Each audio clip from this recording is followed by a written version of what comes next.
پس اے آسمانوں اور ان کے رہنے والوں، خوشی مناؤ، اے خشکی اور تری تم پر افسوس، کیونکہ ابلیس بڑے قہر میں تمہارے پاس اتر کر آیا ہے، اس لیے کہ جانتا ہے کہ میرا تھوڑا ہی سا وقت باقی ہے۔ خداوند کے زندہ اور پاک کلام میں سے مکاشفہ اس کا 12واں باب۔ پھر آسمان پر ایک بڑا نشان دکھائی دیا، یعنی ایک عورت نظر آئی جو آفتاب کو اوڑھے ہوئے تھی، اور چاند اس کے پاؤں کے نیچے تھا، اور 12 ستاروں کا تاج اس کے سر پر۔ وہ حاملہ تھی اور درد ذہ میں چلاتی تھی، اور بچہ جننے کی تکلیف میں تھی۔ پھر ایک اور نشان آسمان پر دکھائی دیا، یعنی ایک بڑا لال اژدہا، اس کے 7 سر اور 10 سینگ تھے، اور اس کے سروں پر 7 تاج، اور اس کی دم نے آسمان کے تہائی ستارے کھینچ کر زمین پر ڈال دیے، اور وہ اژدہا اس عورت کے آگے جا کھڑا ہوا جو جننے کو تھی، تاکہ جب وہ جنے تو اس کے بچے کو نگل جائے۔ اور وہ بیٹا جنی، یعنی وہ لڑکا جو لوہے کے عصا سے سب قوموں پر حکومت کرے گا، اور اس کا بچہ یکایک خدا اور اس کے تخت کے پاس تک پہنچا دیا گیا۔ اور وہ عورت اس بیابان کو بھاگ گئی جہاں خدا کی طرف سے اس کے لیے ایک جگہ تیار کی گئی تھی، تاکہ وہاں 1260 دن تک اس کی پرورش کی جائے۔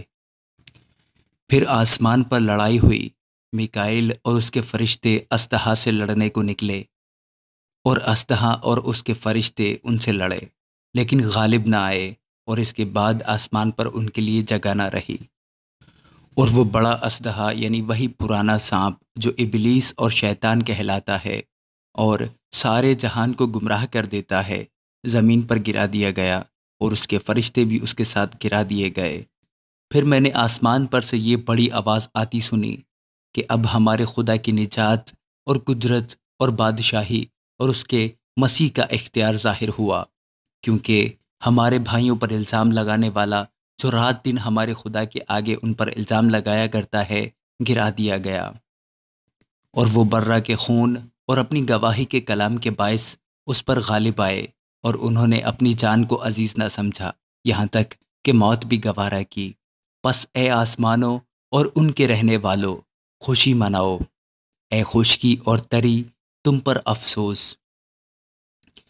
کیونکہ ابلیس بڑے قہر میں تمہارے پاس اتر کر آیا ہے، اس لیے کہ جانتا ہے کہ میرا تھوڑا ہی سا وقت باقی ہے۔ اور جب اژدہا نے دیکھا کہ میں زمین پر گرا دیا گیا ہوں، تو اس عورت کو ستایا جو بیٹا جنی تھی، اور اس عورت کو بڑے عقاب کے 2 پر دیے گئے، تاکہ سانپ کے سامنے سے اڑ کر بیابان میں اپنی اس جگہ پہنچ جائے جہاں ایک زمانہ اور زمانوں اور آدھے زمانہ تک اس کی پرورش کی جائے گی۔ اور سانپ نے اس عورت کے پیچھے اپنے منہ سے ندی کی طرح پانی بہایا تاکہ اس کو اس ندی سے بہا دے،